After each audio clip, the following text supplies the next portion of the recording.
শ্রী ভগবান অর্জুনকে বলছেন, কর্মফলের অপেক্ষা না করিয়া কর্মকে অবশ্য কর্তব্য এই মনে করিয়া যিনি কর্ম করেন তিনি সন্ন্যাসী এবং যোগী।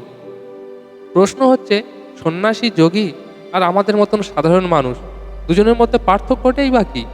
সন্ন্যাসীরও এই নশ্বর দেহ একদিন মৃত হবেন, আর আমাদের মতন সাধারণ মানুষও আমরাও একদিন মারা যাব। তাহলে পার্থক্যটা কোথায়?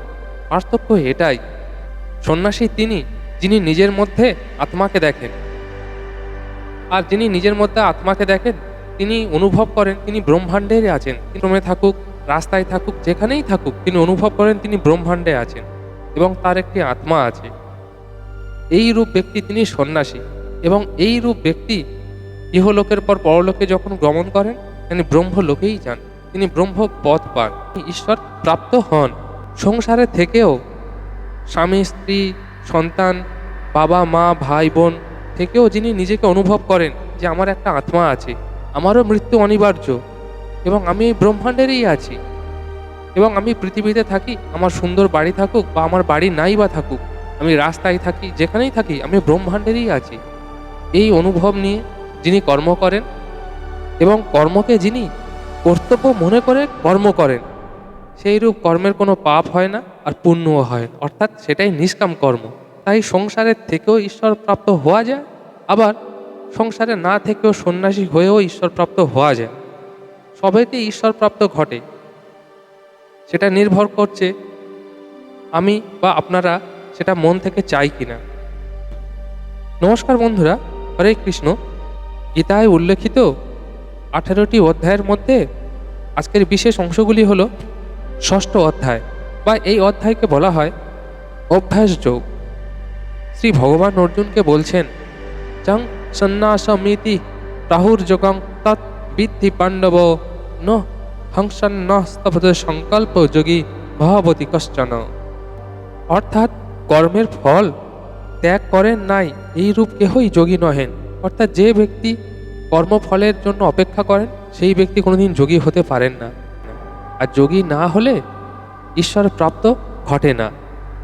শ্রী ভগবান বলছেন অর্জুনকে, আরুরু খ মূর্ণে যোগং কর্ম করুণা মুচ্যতে যোগাড়ুর রস্য তসৈব সম করুণা মুচ্যতে। জ্ঞান যোগ ছাড়া ফল আকাঙ্ক্ষা শূন্য হওয়া যায় না। অর্থাৎ আমি যে কর্মফল ত্যাগ করব, এই মনোভাবটা তখনই জন্মাবে যখন আমার মধ্যে জ্ঞানের সৃষ্টি হবে। জ্ঞান ছাড়া কোনো ব্যক্তি ফলাকাঙ্ক্ষা শূন্য হতে পারেন না।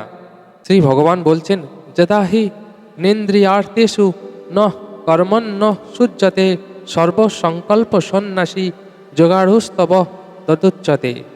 অর্থাৎ আমরা তখনই ফলাকাঙ্ক্ষা শূন্য ব্যক্তি হতে পারব যখন আমাদের এই পঞ্চ ইন্দ্রিয় চক্ষু কর্ণ জিহ্বা নাসিকা ত্বক এগুলির আসক্তি থেকে মুক্তি পাব।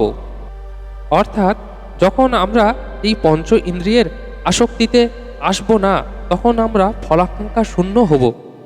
শ্রী ভগবান অর্জুনকে বলছেন, ঊর্ধ্ব রেতাত্মানাম তৎমাৎ নাত্মা নম সদায়েত অতৈব হত্যেন বন্ধুরুত্তৈব রিপুরাত্মনা। আত্মাই আত্মার বন্ধু এবং আত্মাই আত্মার শত্রু। শ্রী ভগবান বলছেন, বন্ধুর আত্মা তনস্তস্ত জেনা তৈনৈব জিতা অনাত্মস্কর্তু শত্রুতায় বর্তাইত্মান শত্রুবৎ। যিনি আত্ম দ্বারা মনকে বশীকৃত করিয়াছেন, আত্মা সেই ব্যক্তির আত্মার বন্ধু। শ্রী ভগবান বলছেন, জ্ঞান বিজ্ঞান তৃপ্তাত্মা কুটস্থ বিচেন্দ্রিয় যুক্ত ইদুচ্যতে যোগী সমল স্রষ্টান কাঞ্চন। অর্থাৎ আত্মজ্ঞান এবং বিজ্ঞান দ্বারা আকাঙ্ক্ষাহীন নির্বিকার জিতেন্দ্রিয় যিনি, যে ব্যক্তি এইরূপ ব্যক্তিকে যোগী বলে। যে ব্যক্তি বন্ধু সাধু এবং পাপিষ্ট এ সকলে যিনি সমবুদ্ধিমান বিশিষ্ট, তিনি প্রশংসনীয়।